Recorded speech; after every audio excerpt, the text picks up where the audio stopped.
Muy buenas noches a todos nuestros amigos y hermanos. Les saludo desde acá, de la isla grande de Chiloé, esperando que la palabra que hoy día podamos estudiar nos anime, nos exhorte para regocijarnos en quién es nuestro Salvador, el Señor Jesucristo. Estamos estudiando los cimientos de la ciudad celestial, esta última estación de los creyentes. Nuestro destino es esta hermosa ciudad que el Señor fue a preparar.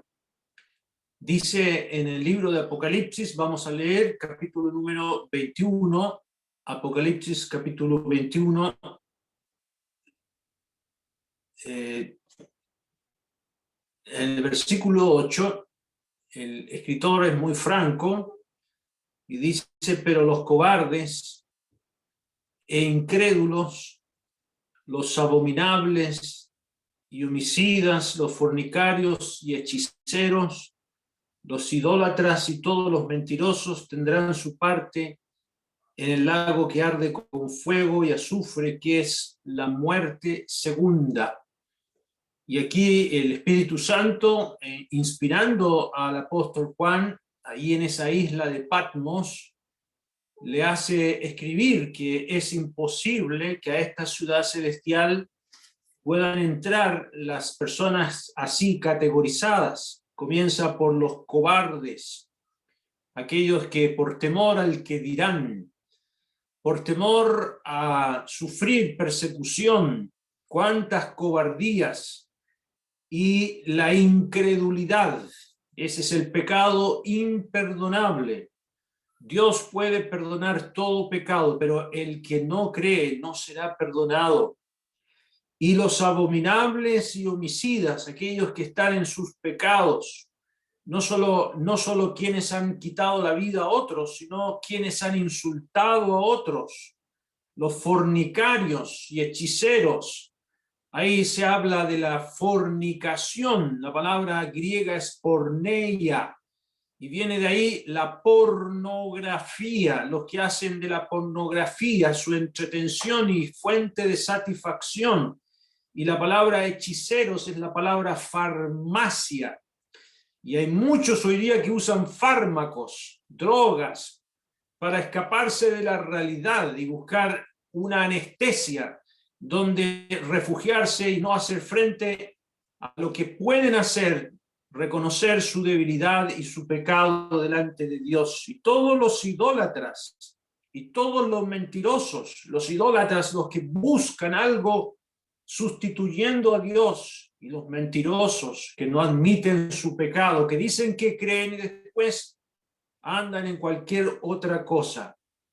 Ellos tendrán su parte en el lago que arde con fuego y azufre, lugar preparado para Satanás y sus ángeles, y Dios no quiere ese destino para ti, alma querida. Dios quiere llevarte a esta ciudad maravillosa que Cristo fue a preparar con su muerte y resurrección. Nosotros estamos viendo los 12 cimientos. Aquí tengo un dibujo que encontré. Ahí se ve una de las puertas. Recuerden que cada puerta de la ciudad celestial va a ser una perla. Qué hermoso. La perla. La palabra es margarita. De ahí viene la palabra margarita. Y cada puerta va a ser una perla. Y esas puertas nunca se van a cerrar. Miren lo que dice aquí en el verso 25 de Apocalipsis 21, 25. Dice ahí: sus puertas nunca serán cerradas de día, pues allí no habrá noche. En ese lugar no hay oscuridad, ¿ya?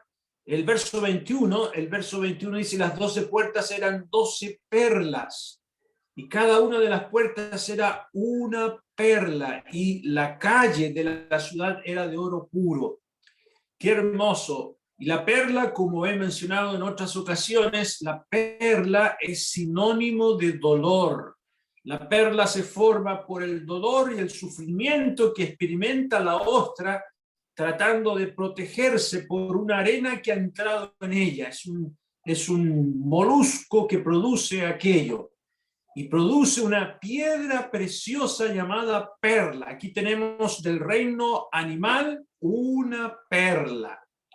Qué hermoso va a ser llegar allí. Cuando pasemos por esas puertas, reconoceremos el tremendo dolor que Cristo tuvo que pasar por nosotros en la cruz del Calvario.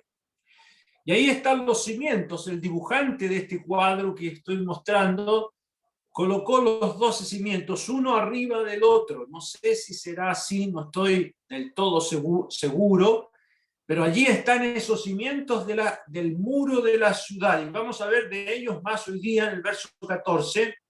En el verso 14 dice, y el muro de la ciudad tenía 12 cimientos, y sobre ellos los 12 nombres de los 12 apóstoles del Cordero. En el verso 19 dice, los cimientos del muro de la ciudad estaban adornados con toda piedra preciosa. El primer cimiento era jaspe, el segundo zafiro, el tercero ágata, el cuarto esmeralda, el quinto ónice, el sexto cornalina, el séptimo crisólito, el octavo berilo, el noveno topacio, el décimo crisopraso. Ese es el que nos corresponde hoy día. La 10ª piedra preciosa, el crisopraso, una piedra de color, el color que más me gusta a mí, el color verde manzana. Me encanta este color. No solamente me da apetito de comer una rica manzana verde, sino que me causa una sensación de paz y felicidad. Bueno, los expertos en gemas ocupan mucho el esoterismo por estas piedras preciosas, pero no es la idea esa por la cual fue inspirado a cada piedra preciosa, ¿ya? Incluso los signos zodiacales tienen sus propias piedras preciosas y algunos creen que el apóstol Juan se está refiriendo a los signos zodiacales. Y es muy interesante que el Espíritu Santo describió las piedras preciosas en sentido inverso, como los tienen los signos zodiacales, de manera que el apóstol no está escribiendo nada de esoterismo ni de simbolismo zodiacal. Aquí tenemos el crisopraso, esta hermosa piedra de color verde manzana. La palabra crisopraso está formada por dos palabras griegas. La palabra criso, que quiere decir oro, y praso, que significa verde. De manera que aquí tenemos el oro verde, ¿ya? Una hermosa manera de expresar la belleza que tiene esta piedra de color verde manzana. Cuando pasamos por la esmeralda también es de color verde. Ahí aprendimos de la esmeralda la fidelidad, la misericordia de nuestro Señor. Ahora en este verde manzana, en el crisopraso, vamos a aprender de la belleza de la humanidad del Señor Jesucristo y de su persona. Esto es lo que vamos a ir viendo. Cada piedra, aun cuando sobre cada cimiento están los nombres de los 12 apóstoles, no creo que sea bueno tratar de asociar cada piedra con un nombre de los apóstoles, porque la Biblia no lo hace, solamente menciona a los apóstoles porque estos cimientos nos hablan de los fundamentos de la fe cristiana. La Biblia nos enseña que la iglesia está cimentada sobre Cristo, pero por las enseñanzas de los apóstoles y de los profetas. De manera que vamos a ver, hemos estado viendo en cada piedra algún aspecto de la hermosura de nuestro Señor Jesucristo. Hoy día vamos a ver más hermosura de Él en esta hermosa piedra.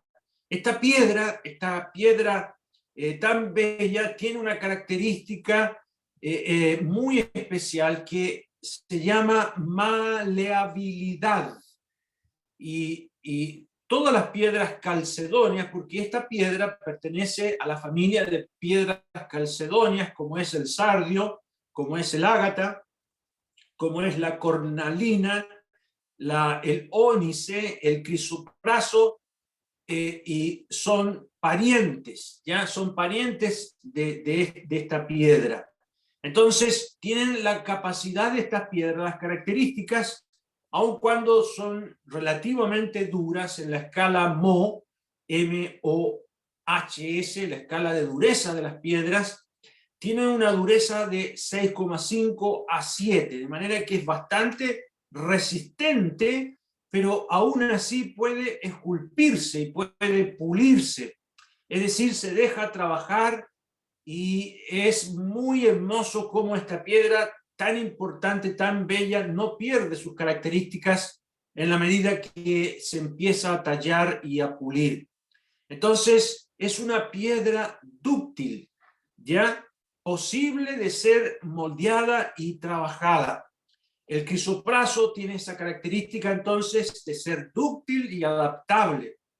Y cuando se forma, recuerden que todas estas piedras son piedras volcánicas que vienen de debajo de la tierra, más de 200 kilómetros debajo de nuestros pies, sube por la actividad volcánica, también por erupciones y por gran flujo de agua, mucha temperatura, y se forma y se asocia con piedras comunes e irregulares. Usted ve ahí cómo esta piedra tan hermosa está acompañada, depositada sobre rocas ricas en cuarzo, pero son piedras comunes, ¿ya? Y esto nos va a servir para pensar y ver cómo nuestro Señor Jesucristo se adaptó a la vida de personas muy sencillas y tenía comunión con esas personas. Y es muy hermoso ver esta característica en la vida de nuestro Señor Jesucristo. La gente decía, o el mismo Señor dijo que, ¿cómo lo apodaban a él? Él dijo, vino el Hijo del Hombre que come y bebe, y decís, este es un hombre comilón y bebedor de vino, amigo de publicanos y pecadores. Y lo apodaban de esa manera al Señor, como comilón y bebedor, amigo de publicanos y pecadores. Incluso lo despreciaban por esta característica de ver al Señor Jesucristo acompañado siempre de gente muy común, ¿ya? Los fariseos y los escribas murmuraban diciendo, a los pecadores recibe y con ellos come. Lo miraban siempre al Señor acompañado de esa clase de gente socialmente despreciable, ¿ya? Pero gracias al Señor por esto. Acompáñenme en el libro de Lucas, en el Evangelio de Lucas, capítulo número 5, aquí lo vemos al Señor en la casa de un hombre llamado Leví. El autor del Evangelio de Mateo, ¿ya? Mateo o Leví. Y dice ahí en Lucas capítulo número 5, versículo 27, después de estas cosas salió y vio a un publicano llamado Leví, sentado al banco de los tributos públicos, y le dijo, sígueme. Y dejándolo todo, se levantó y le siguió. Y Leví le hizo gran banquete en su casa, y había mucha compañía de publicanos y de otros que estaban a la mesa con ellos, y los escribas y los fariseos murmuraban contra los discípulos diciendo, ¿por qué coméis y bebéis con publicanos y pecadores? Respondiendo Jesús les dijo, los que están sanos no tienen necesidad de médicos, sino los enfermos. Y mire lo que dijo, no he venido a llamar a justos, sino a pecadores al arrepentimiento. Y ahí el Señor Jesús está con este recién convertido, despreciado publicano llamado Leví, quien le hace en agradecimiento al Señor una cena y lo invita a su casa. Y ahí está el Señor con los publicanos y pecadores. Y aquellos fariseos, aquellos que se creían justos, decían, ¿qué está haciendo aquí con ellos? ¿Por qué come y bebe con publicanos y pecadores? Y el Señor dijo, los sanos no tienen necesidad de médico, sino los enfermos. Sí, y ellos se creían sanos, se creían impecables, no veían su propio pecado, pero estos publicanos y esta gente despreciada sí veía su necesidad, por eso estaban cerca del Señor. Amigos amados, yo no sé si usted todavía no es del Señor, posiblemente sea porque usted se considera mejor que otros, a lo mejor que nosotros, incluso los que decimos ser creyentes, ¿ya? Y le queremos decir que el Señor Jesús les dijo a esta gente, de cierto os digo, que los publicanos y las rameras van delante de vosotros al reino de Dios. ¿Y quiénes eran los publicanos? Eran los que recaudaban los impuestos a los judíos y se los llevaban a los romanos. De manera que los judíos los odiaban, eran de su propia nación y hacían este sucio trabajo de cobrarles impuestos a ellos. Y aún más se enriquecían con ese trabajo, de manera que los despreciaban. El Señor sabía cuán pecadores eran y por eso Él dijo, no he venido a buscar justos, sino pecadores al arrepentimiento. Y ahí estaba el Señor identificándose con la miseria humana, ¿ya? Al igual que esta hermosa piedra, el crisopraso, que se ubica a vivir entre rocas de poca monta, ahí se forma. Qué hermoso es ver al Señor Jesucristo entre pecadores. Por eso nuestro amado Salvador no se avergüenza de llamar a los que han creído en Él sus hermanos. Esto es lo que nos enseña la Biblia, ¿ya? Y por lo cual debía ser semejante en todo a sus hermanos, para venir a ser misericordioso y fiel sumo sacerdote en lo que a Dios se refiere para expiar los pecados del pueblo. Pues en cuanto él mismo padeció siendo tentado, es poderoso para socorrer a los que son tentados. Y el Señor Jesucristo tomó forma humana y fue un hombre común y corriente. Siendo Dios, estuvo aquí y fue tentado, pero sin pecado. Y Él es poderoso para socorrer a los que son tentados. Así que si usted todavía no es del Señor, o aún si tú eres del Señor, no te olvides nunca de la gran simpatía que el Señor tiene por nuestras necesidades y nuestras debilidades. Ahora vamos a ver una segunda característica de esta piedra, el crisopraso. Ya vimos la esmeralda en otra oportunidad.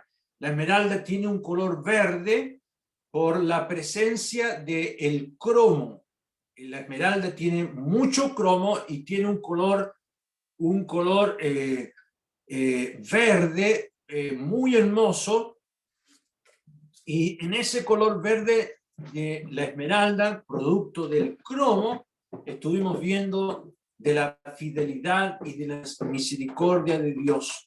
El crisopraso es de color verde manzana, y el color verde del crisopraso se produce por la presencia de níquel, ¿ya? Este elemento químico llamado níquel. Y por ese elemento llamado níquel es una piedra inoxidable e incorruptible. Y es una característica también muy hermosa de esta piedra. Y también lo vamos a usar esto para pensar y para meditar en la naturaleza incorruptible de nuestro Salvador, que siendo Dios se hizo hombre. El Señor nunca cometió ningún pecado. El ángel Gabriel, cuando visitó a María, ella estaba sorprendida que iba a ser madre. Dijo, ¿cómo será esto si yo no conozco varón? Y el ángel Gabriel le dijo, el santo ser que será formado en ti será por obra del Espíritu Santo. Y ahí aprendemos que el ángel Gabriel le dijo a María, el Espíritu Santo vendrá sobre ti y el poder del Altísimo te cubrirá con su sombra, por lo cual el también el santo ser que nacerá en ti será llamado Hijo de Dios. Él es el santo ser con una naturaleza humana incorruptible. Él no fue santo porque María era santa, ¿ya? Esa es una invención del mundo católico romano. Por ahí, por el año 325, inventaron la concepción virginal del Señor Jesucristo. No, eso no es cierto. María siguió teniendo hijos y de hecho en los evangelios se ve que el Señor Jesucristo al menos tenía 4 hermanos varones y hermanas mujeres, ¿ya? De manera que el Señor vivió en una familia común y corriente, ¿ya? Como todo ser humano. En él no existió corrupción porque es el santo ser. Tomó un cuerpo humano perfecto, ¿ya? Y en él existió siempre esta absoluta y completa incorrupción. Leamos en el libro de Hebreos, capítulo número 7, en el versículo número 24. El libro de Hebreos es un libro que se caracteriza por hablar de las excelencias del Señor Jesucristo, y nos dice en el verso número 24, en el verso 24 dice, mas refiriéndose al Señor Jesús, por cuanto permanece para siempre. El Señor Jesús es eterno, permanece para siempre. Tiene un sacerdocio inmutable que no cambia, por lo cual puede también salvar perpetuamente a los que por él se acercan a Dios, viviendo siempre para interceder por ellos. Porque tal sumo sacerdote nos convenía. Y miren las características que se describen de él. Número 1, santo. Número 2, inocente. Número 3, sin mancha. Número 4, apartado de los pecadores. Y número 5, hecho más sublime que los cielos. Qué hermosas características tiene nuestro bendito Salvador. En él no había absolutamente posibilidad de que pudiese pecar. Él era santo. Además dice, inocente. No tenía ningún pensamiento morboso, nunca ninguna maldad en su mente. Sin mancha, él podía tocar a los leprosos. Él tocó a la esposa de Pedro, enferma de fiebre, a lo mejor fiebre negra, que era una enfermedad muy contagiosa en esos entonces, pero no se contaminaba, sin mancha. Y nos dice además, apartado de los pecadores. Jamás en él hubo un mal pensamiento. Apartado de los pecadores. Jamás se sentó en silla de escarnecedores. Jamás hizo ninguna cosa pecaminosa. Y dice aquí, hecho más sublime que los cielos.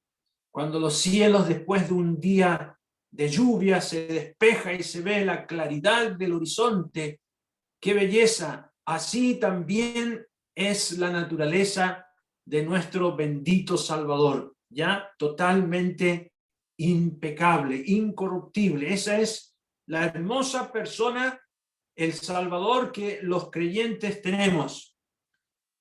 Por eso esta carta dice, porque no tenemos un sumo sacerdote que no pueda compadecerse de nuestras debilidades, sino uno que fue tentado en todo, según nuestra semejanza, pero sin pecado, sin pecado. Jamás hubo engaño en su boca, no hubo pecado en él. Y aquí dice sin pecado. No existía absolutamente ni una posibilidad de que en él hubiese algún vestigio de pecado, absolutamente ni uno.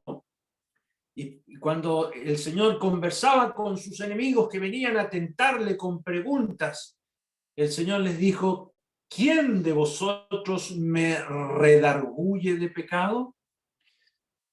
O podríamos decir, ¿quién de vosotros me acusa de pecado? Otra traducción dice, ¿quién de ustedes puede con toda sinceridad acusarme de pecado? No había cómo y no había dónde encontrar algún pecado, alguna falla en él. Ahora bien, esto no hace a nuestro Señor distante de nosotros. Por lo contrario, hemos leído ahí en el capítulo 7, versículo 25, dice, por lo cual puede también salvar perpetuamente a los que por él se acercan a Dios. Dios quiere que tú te acerques a él. Tienes que hacerlo por medio del Señor Jesucristo. A través del Señor Jesucristo nosotros nos acercamos a él y él es poderoso. Nos dice ahí, él puede también salvar perpetuamente a los que por él se acercan a Dios, viviendo siempre. Tiene una vida eterna, inmutable.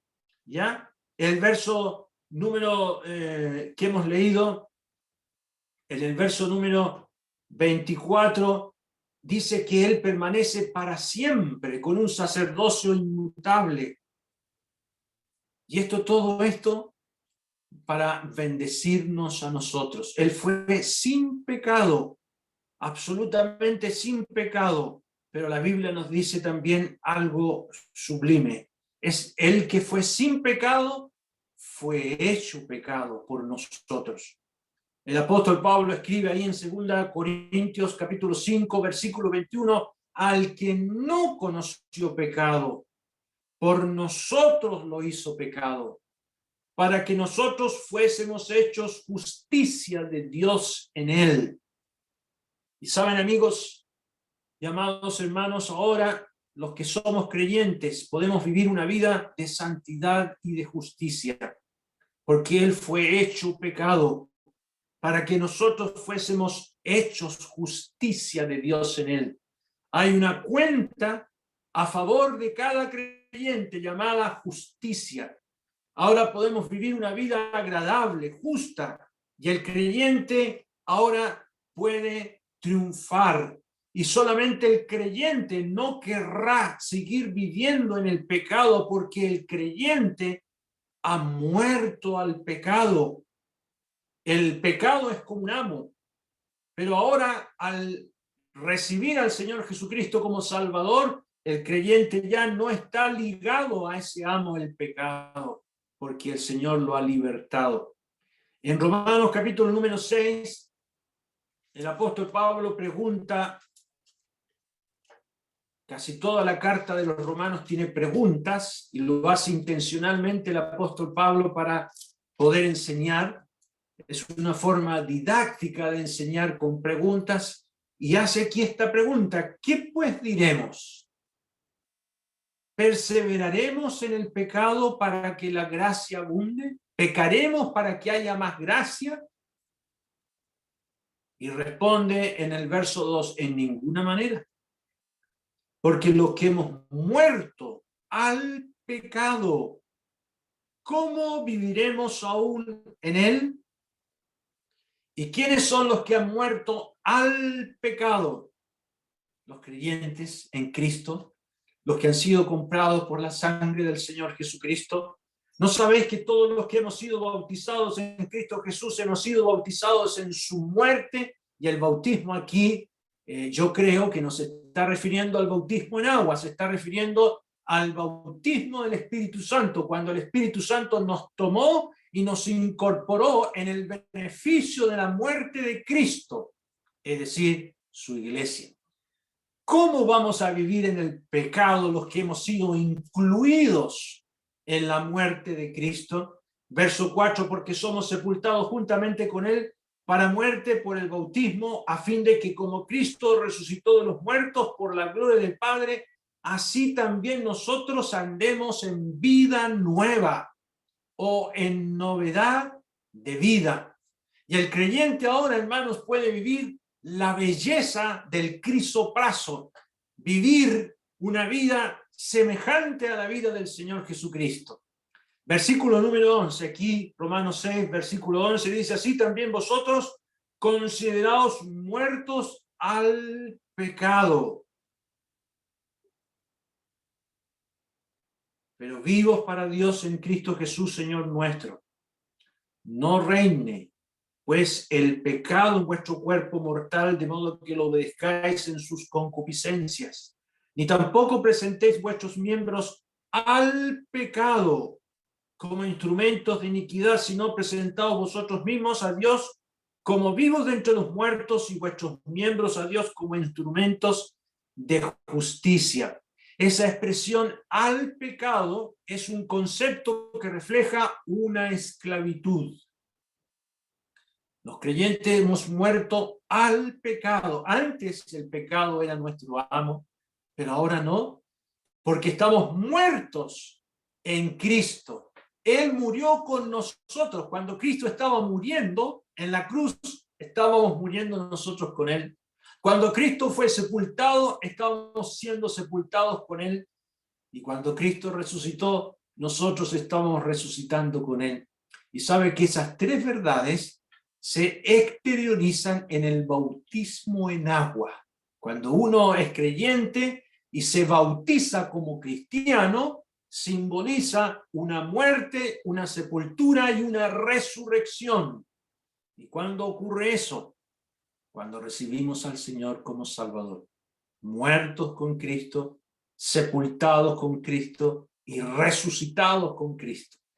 Y el bautismo por eso se hace por inmersión, no por aspersión con agüita en la cabecita, no. Tiene que ser una sepultación, representando una muerte y una sepultura. Y luego hay una ascensión, una emersión, representando una resurrección. Y esas verdades ocurrieron cuando fuimos salvos y tenemos que vivirlas, ¿ya? En el verso 16, aquí dice, ¿no sabéis que si os sometéis a alguien como esclavos para obedecerle, sois esclavos de aquel a quien obedecéis, sea del pecado para muerte o sea de la obediencia para justicia? Pero gracias a Dios que aunque erais esclavos del pecado, habéis obedecido de corazón aquella forma de doctrina a la cual fuisteis entregados y libertados del pecado. Vinisteis a ser siervos de la justicia. Libertos del pecado, dice otra traducción antigua. El creyente ha sido liberto del pecado. Y ahora somos siervos de la justicia. ¿Por qué? Porque Cristo fue hecho pecado por nosotros para que nosotros fuésemos hechos justicia de Dios en él. Y saben, los que somos creyentes tenemos una gran responsabilidad. Versículo 22.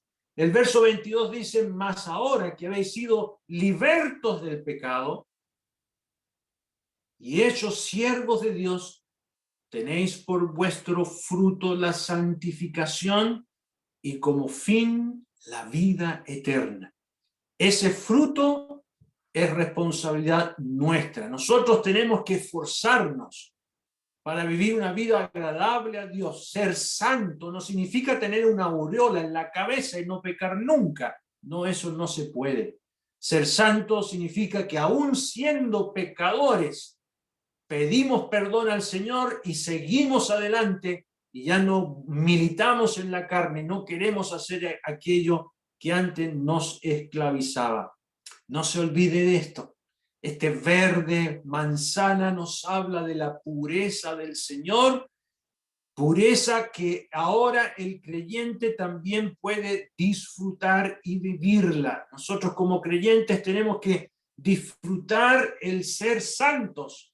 Cuando uno habla de, cuando el apóstol Pedro dice, sed santos como Dios es santo, uno se imagina a un creyente anticuado, con sotana, con prohibiciones, viviendo en un monasterio. No, ser santos, hermanos, significa disfrutar de una vida cerca del Señor. Ser santo significa ser diferente, no seguir la corriente de este mundo. Y dice el apóstol Pablo, quítense de vosotros toda amargura, enojo, ira, gritería, maledicencia y toda malicia. El creyente ahora puede sacar eso de su vida y vivir una vida de pureza como nuestro Señor Jesucristo. Ahora vamos a ver una tercera característica del crisopraso. El crisopraso es parte también de las piedras del pectoral del sumo sacerdote. Allá en el Antiguo Testamento, el sumo sacerdote llevaba en su pecho un pectoral con 12 piedras preciosas, también con los nombres de las tribus de Israel. Y vamos a leer en el libro de Éxodo, capítulo número 28, en el verso número 15. Éxodo 28, 15. Dice, harás también, o asimismo, el pectoral del juicio, obra primorosa, de obra primorosa. Ahí dice en el verso número 15, ya, otra traducción dice, después, con mucho cuidado y gran habilidad, harás un pectoral que se usará cuando se busque una decisión de parte de Dios. Nuestra traducción dice el pectoral del juicio. Esa palabra juicio tenía que ver cuando el sumo sacerdote tenía que hacer una decisión delante de Dios. Era muy importante este pectoral. Lo harás conforme a las obras del efod, de oro, azul, púrpura, carmesí, lino torcido. Será cuadrado y doble, de 1 palmo de largo y 1 palmo de ancho. Y lo llenarás de pedrería en 4 hileras de piedras, una hilera de una piedra sárdica, un topacio y un carbunclo. La segunda hilera, una esmeralda, un zafiro y un diamante. Y aquí nos vamos a detener. Allí donde dice diamante, la traducción que tenemos no es feliz, no es muy acertada. Debería decir crisopraso, porque la palabra hebrea, donde dice diamante, es la palabra ya'alom, ya'alom, y es la palabra crisopraso, ¿ya? Y no es un diamante. Es muy significativo, les quiero decir entre paréntesis, es muy significativo que el diamante no está ni en el pectoral ni entre las piedras preciosas de la ciudad celestial. No está el diamante. El diamante es el más duro, es dureza 10 en la escala de dureza de las piedras preciosas, pero no está el diamante. Ya les voy a explicar por qué no está el diamante. La razón fundamental es que el diamante no se deja trabajar, no se deja moldear, ¿ya? Es muy duro. Y esta piedra preciosa, el crisopraso, también en el pecho del sumo sacerdote, llevaba el nombre de la tribu de Neftalí, ¿ya? Y el nombre de Neftalí significa en hebreo luchar, ¿ya? O mi lucha.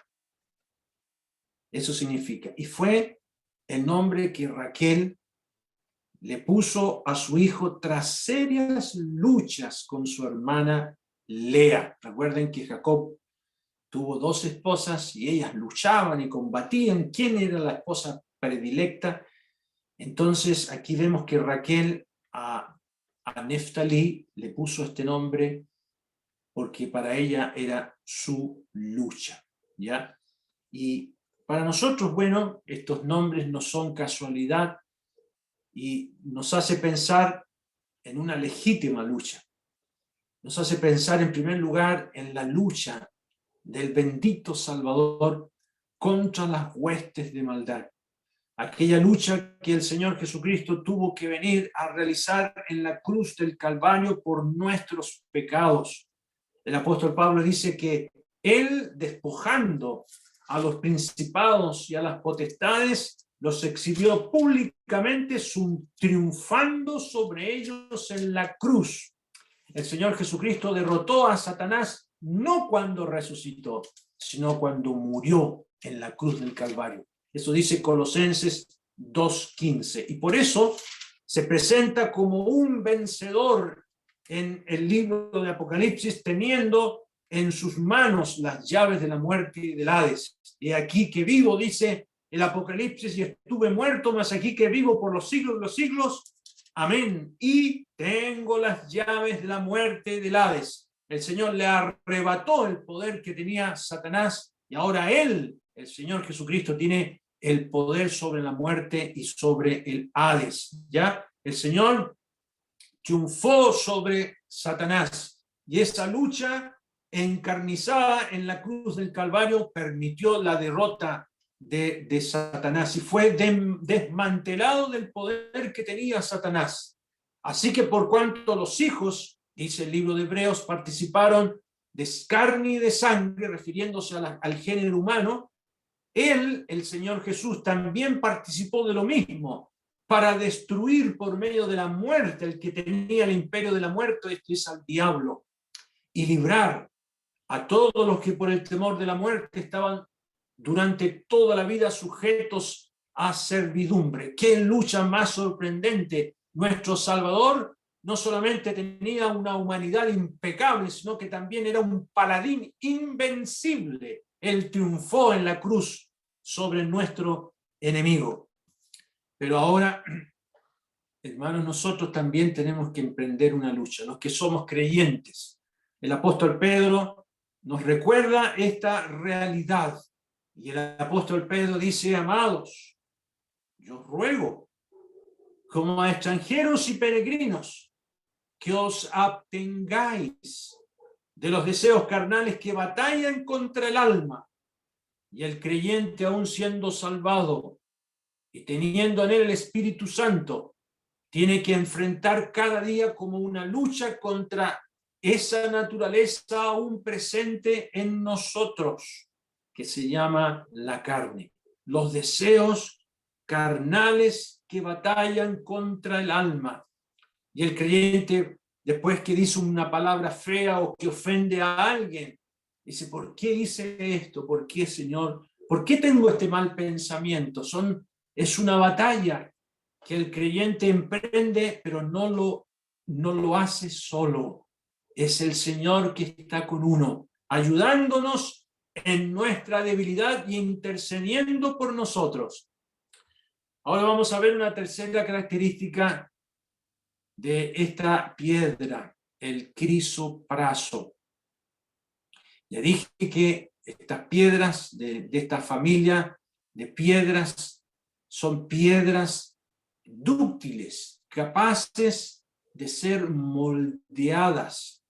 Es muy notable que el diamante no esté en el pectoral del sumo sacerdote ni en la ciudad celestial, porque el diamante no se puede moldear, no se puede trabajar, ¿ya? Yo traje aquí algunas, mire qué bonitas estas piedras, los colores que posee. Ahí se forma entre medio de rocas comunes y corrientes, se instala el crisopraso y llega ahí y se solidifica. Ahí tenemos una piedra en bruto y una piedra tallada, hermosa. Qué color más hermoso, el color verde manzana. Y aquí tenemos un tallado con el crisopraso, un zorro tallado en crisopraso. El crisopraso es muy dúctil, ¿ya? Es posible de poder trabajarse. El diamante no se puede, el diamante es muy duro, ¿ya? Y por esa razón el Espíritu Santo no lo coloca ni en el pectoral ni en la ciudad celestial, porque el diamante representa dureza. Por eso encontramos expresiones como el Dios se refiere a los incrédulos y a la nación de Israel en estos términos. Dice: pusieron su corazón como diamante, para no oír la ley ni las palabras que Jehová de los ejércitos enviaba por su espíritu por medio de sus profetas. Y el diamante habla de dureza, de algo que no puede cambiarse. Pero Dios no busca diamantes. Dios busca piedras moldeables, piedras dúctiles, en las cuales Él pueda trabajar y hacerlo semejante a sus hijos. Hermanas y hermanos, los que somos de Cristo, el gran objetivo que tiene Dios sobre tu vida y sobre mi vida es que Él pueda trabajar sobre nosotros y moldearnos a la imagen de su amado Hijo. ¿Ya? El crisopraso entonces representa a ese creyente que está siendo moldeado por el Espíritu de Dios. Cuando estudiamos la piedra anterior, el topacio, por la característica, ¿se acuerdan del topacio por aquí? Parece que traje, ahí está el topacio, ese es el topacio también es duro, tiene una dureza de 8 en la escala Mohs, pero siempre tiene muchas caras, como se ve ahí, tiene muchas caras bastante expuestas y claras, y en esa piedra que vimos encontramos una figura del Espíritu de Dios por la diversidad de dones que da a la iglesia. Es muy interesante esa piedra y aprendimos de la diversidad de dones y las características que tiene el topacio, que es una piedra, vimos que de una cristalización llamada ortorrómbico, que tiene muchas caras, ¿ya? Y eso significa que posee varias caras con capacidad de irradiar luz que la recibe. Es muy hermosa esa piedra, esa capacidad que tiene. Y además, el topacio es una piedra que tiene otra característica que se llama pleocroismo, es decir, puede proyectar diferentes colores, ¿ya? Y eso nos habla de la diversidad de dones que el Espíritu Santo ha dado a la iglesia. Cada hermana y cada hermano ha recibido uno o más dones. Los dones no se pierden, los dones son dados soberanamente por el Espíritu Santo en el momento de la conversión, ¿ya? Y el apóstol Pedro lo enseña claramente cuando dice, cada uno, según el don que ha recibido, ministrelo a los otros como buenos administradores de la multiforme gracia de Dios. Hoy día tenemos con nosotros, en la Biblia aparecen al menos 16 dones que el Espíritu Santo ha dado a la iglesia. 9 de ellos fueron de fundación, que ya no están con nosotros, y hay 7 de ellos que siguen con nosotros. Yo los muestro aquí en la pantalla, por ejemplo, el don de la enseñanza, el don de la exhortación, el don de presidir, que es lo mismo que gobernar o administrar, el don de servir, el don de ayudar, el don de repartir o dar, y el don de hacer misericordia. Esos dones están con nosotros, ¿ya? Y nosotros tenemos que descubrirlos según estudiamos en la piedra de topacio. Pero quiero decir algo hoy día.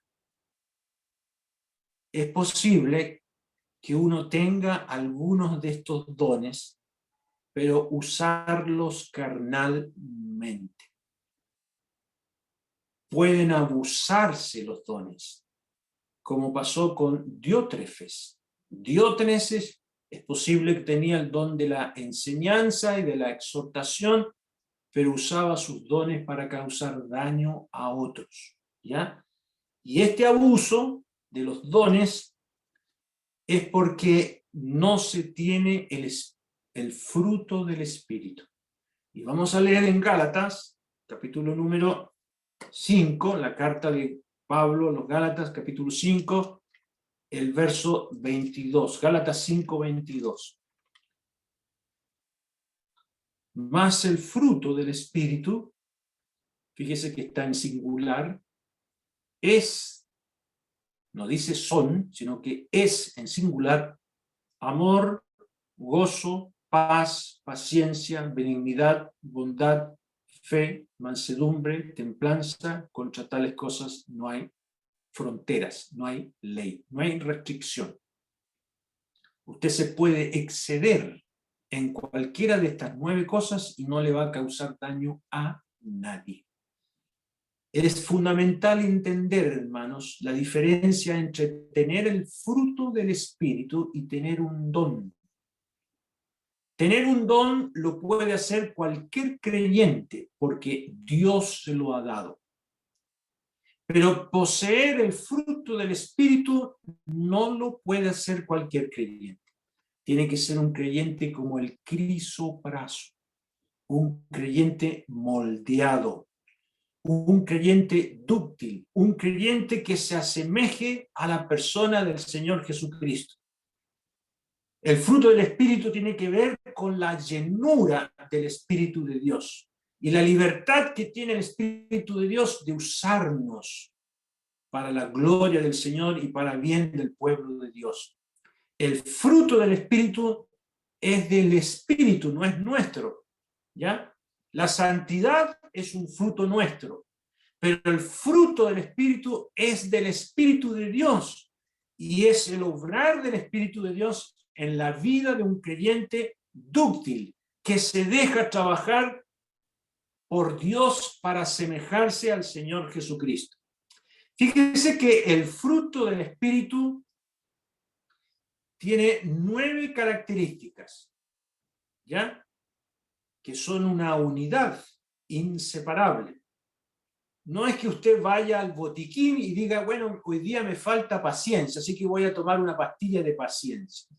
Y el otro día usted diga, me falta mansedumbre, voy a sacar la pastilla de mansedumbre. No. El fruto del Espíritu es una unidad con 9 características, que no es otra cosa más que la vida de Cristo reflejada en el creyente, moldeado como el crisopraso. Esas 9 características se pueden subdividir en 3 grupos, ¿ya? Las 3 primeras, amor, gozo y paz, tienen que ver con Dios. El amor hacia Dios, el gozo con Dios y la paz con Dios, ¿ya?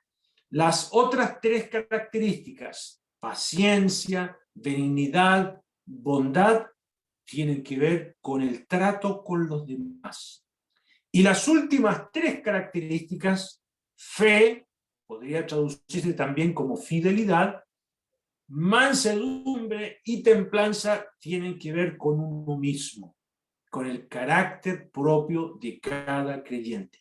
Todo esto, estas 9 características, estaban en perfección en el amado Hijo de Dios.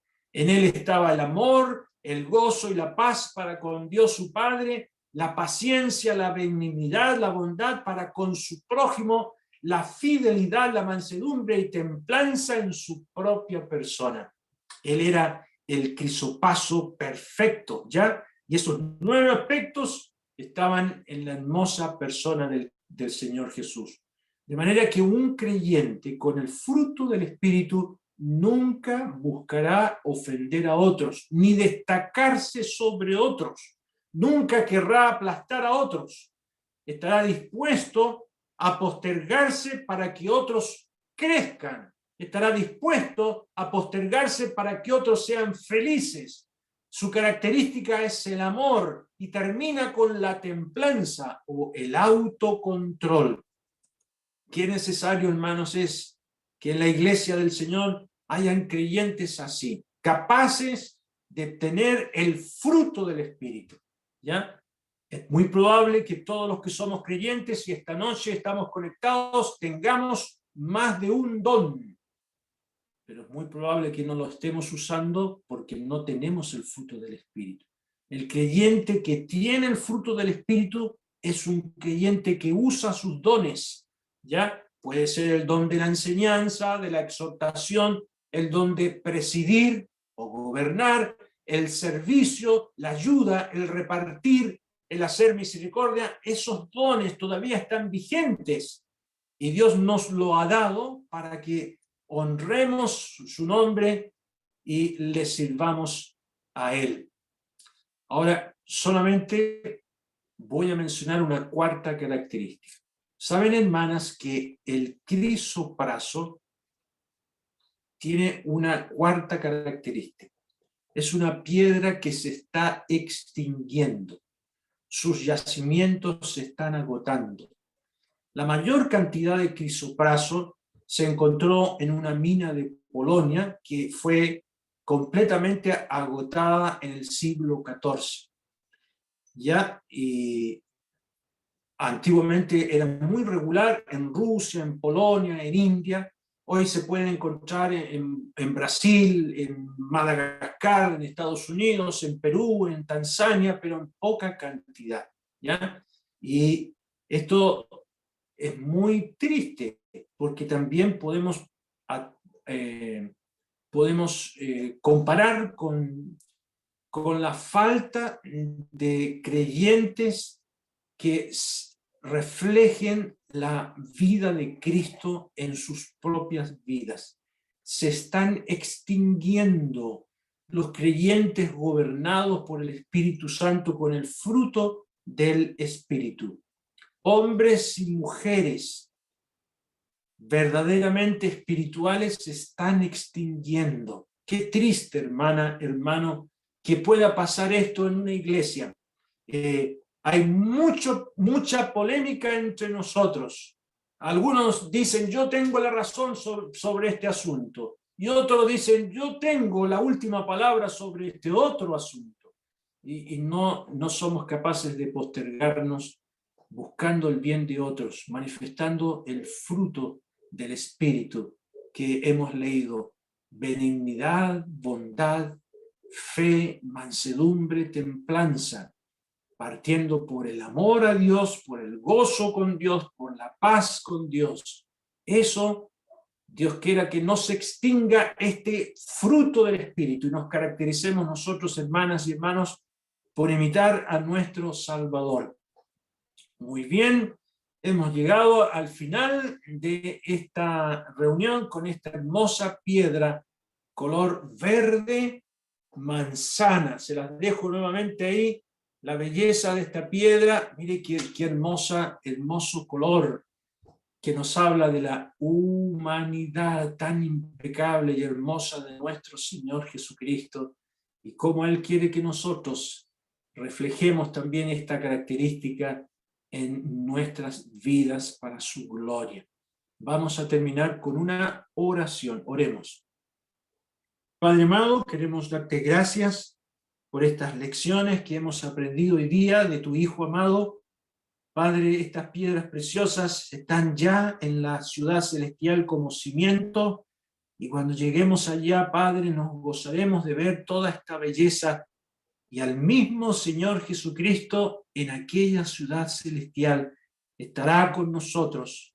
Allí dice tu palabra que no hay templo, porque Dios mismo será el templo, y no habrá necesidad de la luz del sol, porque el mismo Señor será la lumbrera, iluminando y dando belleza a esta ciudad. Qué hermoso va a ser nuestro Dios.